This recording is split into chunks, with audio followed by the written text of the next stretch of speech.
You are listening to Proof Text, a Glossa House podcast exploring Scripture and all things related to it. New episodes are released daily. For more information, check out glossahouse.com and subscribe to our channels on Spotify and YouTube. Welcome and enjoy. Shalom. This is Dr. Jennifer Noonan, and I would like to welcome you to this week's SLA Insight. We're moving now into a section in the podcast looking at ways to promote language output in the classroom.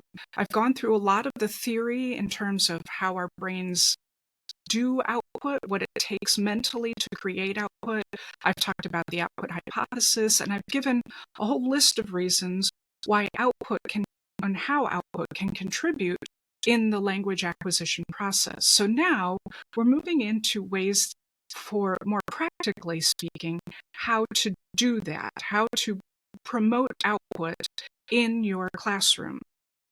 Now, one thing I want to remind you, though, is that before you can expect your students to produce output, they have to have had plenty of input and developed it into their included it into their developing system internally in their brains. In other words, you can't produce output if you haven't had enough input. There has to be input first, and then the student develops that, accommodates, learns, restructures, and only then are they ready to produce output. But once they're ready, we have a number of options for producing output. So today I want to give an overview of what some of those options are, and then in upcoming episodes unpack them and then provide some specific examples of what that might look like in a classroom for Hebrew or Greek or Latin, and how to help your students produce output and giving them opportunities to do so. So again, by way of overview, there are three different types of output exercises that you can choose from. The first is mechanical drills. Now, mechanical drills are the types of drills where the student does not need to attend to meaning and for which there is only one correct answer. So an example of this might be the repetition of a paradigm from memory, or the recitation of a memorized dialogue, where you've asked them to speak whatever it is, but they've had to memorize it. There's no spontaneity, there's only one right answer, and there's a good chance they may not even know what they're saying while they're doing. Now, according to Lee and Van Patten, these do not really promote much fluency or accuracy, and so because they're abstract, taken out of a meaningful context. And so I'm not going to provide examples of these in upcoming episodes because they're deemed not very helpful for language acquisition. So mechanical drills are the first type of output activity you could do in your classroom. Not recommended, but to be aware that they're out there. The second would be what's called a meaningful drill.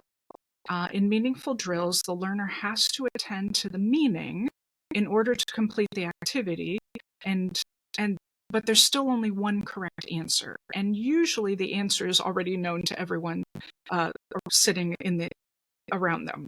So an example of a meaningful drill is to ask a student a very basic question like, what is your name?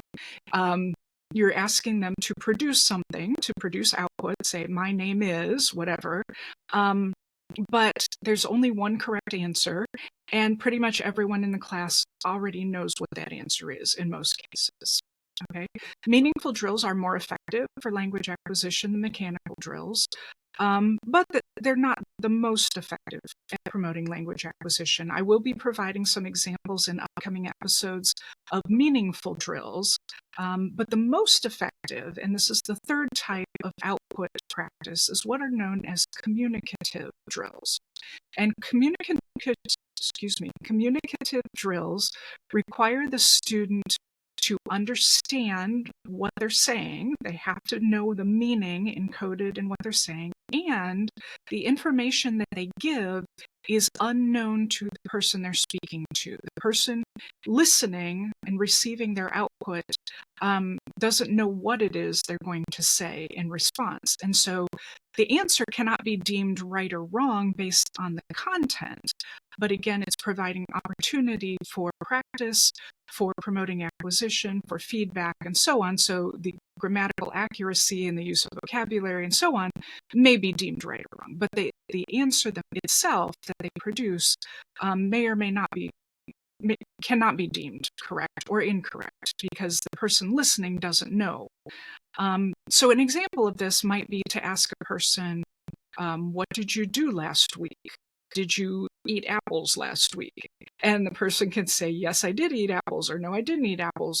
And the person listening doesn't have any idea whether they did or not.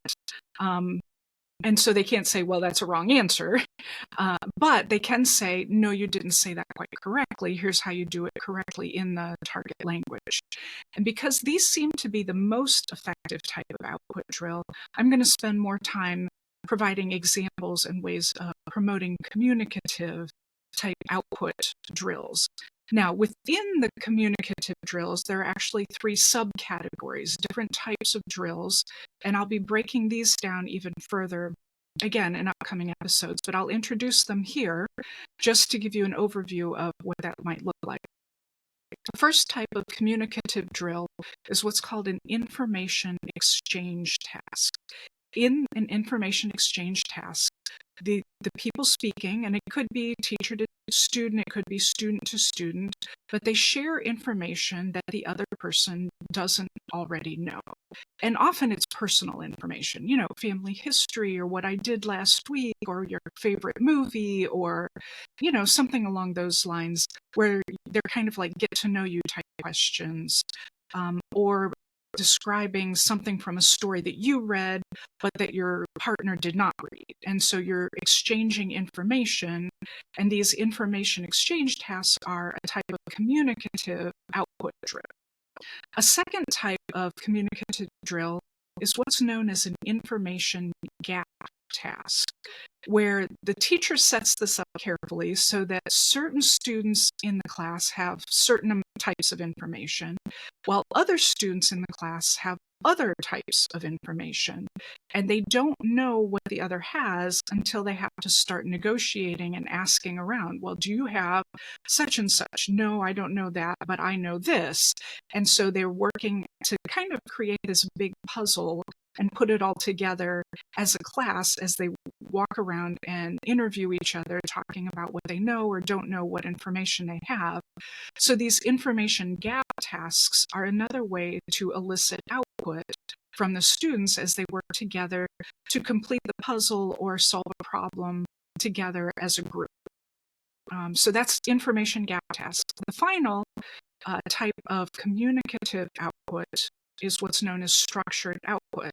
And again, like any communicative drills, the students are exchanging information that was not previously known.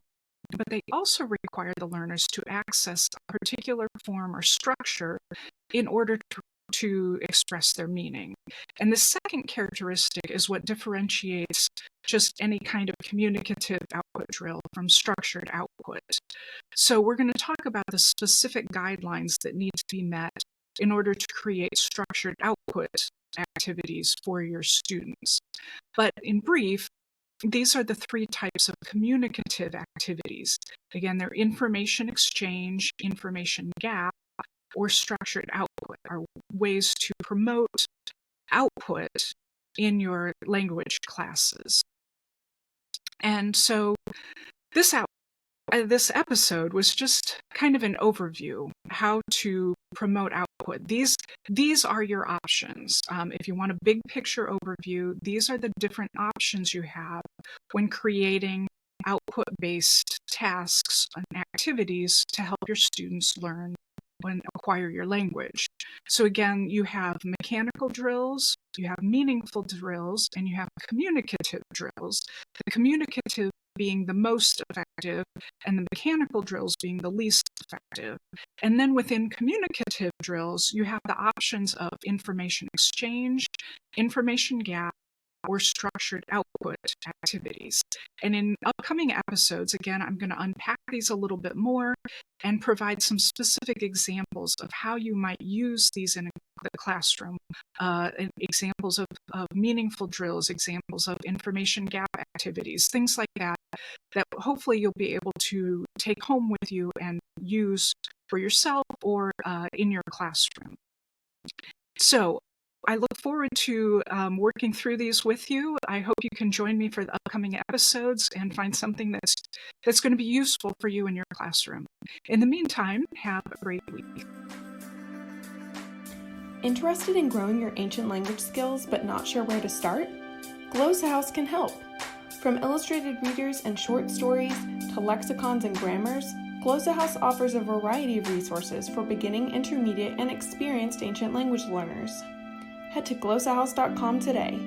Glossa House, language resources for the global community.